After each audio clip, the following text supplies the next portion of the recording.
Mga kapuso, kanang naalang ka sa balay no, kanang feeling at tapulan kay ka mag-ayos. Bitaw, daghan kay naka-relate ana.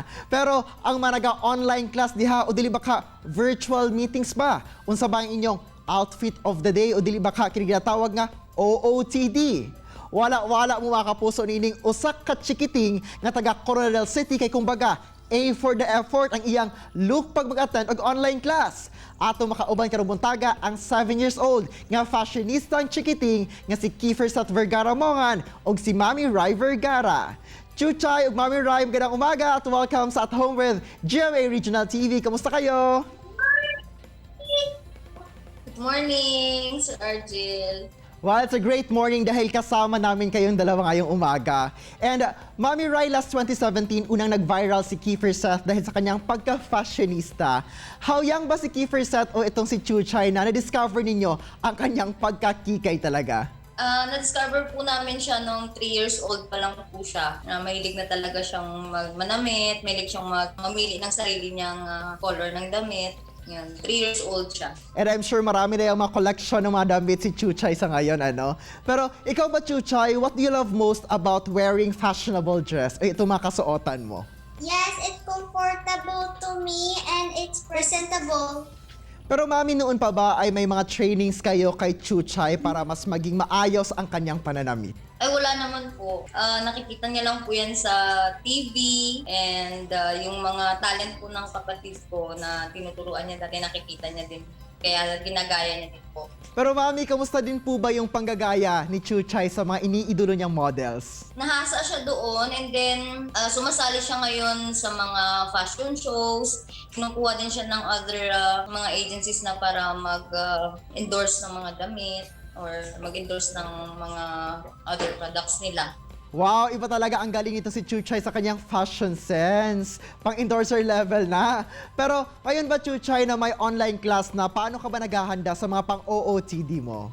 Before when my class starts, I will choose my dress and then I'll prepare what to wear. Pero ikaw ba, Chuchay, ano ba yung favorite color mo? Dark pink at saka light blue po.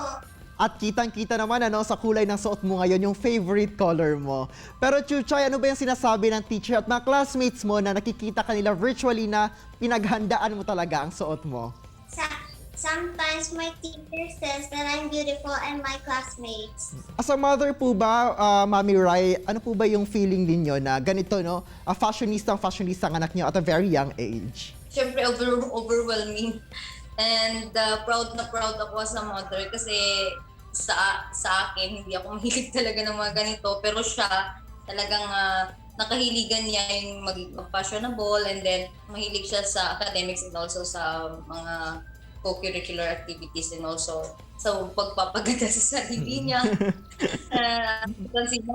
Na-mention mo nga kanina, Mami, ano, sumasali siya sa mga ramp or mga modeling competitions. May mga napanalunan na din po ba ng mga modeling competitions sa itong si Chuchay? Ay, yes po. So far sa school nila, 3 times na ata siya nakasali. And then also sa ibang other agencies din ako kumukuha. And yung pinaka-first niya is yung sa mall. And siya po yung pinaka-bata na sumali sa kanilang lahat po.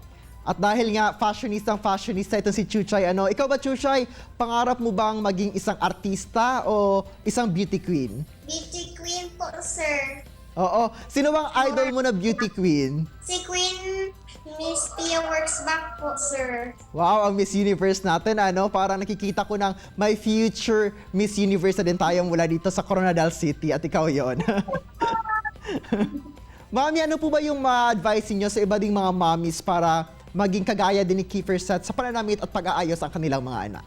Ang masasabi ko lang is, if merong talent or passion yung mga anak nyo, pursue nyo yun and then take it as a first milestone nila yun. As a parent, dapat andun pa rin yung support nyo and also yung guidance habang lumalaki sila. At kanina nga na-mention ni Kiefer Seth na gusto niya maging isang beauty queen. Pero kayo po ba, ano po ba yung pangarap niyo para sa inyong anak? Ang pangarap ko lang talaga is yung makatapos siya ng pag-aaral niya and kung ano man yung gusto niyang gawin sa buhay niya, lalo na yung pagmumodelo niya or yung pagpa-fashionista niya, susuportahan namin yun. Alright, Chuchay, ano ba yung masasabi o ma-advise mo sa lahat din ng mga bata para maging mas comfortable at presentable sila habang nasa online class? Study hard so we can reach our dreams. Wow, galing talaga ni Chuchay. At syempre, sa guidance na din ni Mami Rai. And thank you so much, no? At I'm sure malayo ang mararating ng cute ng batang ito. Thank you so much, Mami at saka Chuchay. Thank you po. Thank you so much, RJ. Thank you. Kini ang At Home with GMA Regional TV.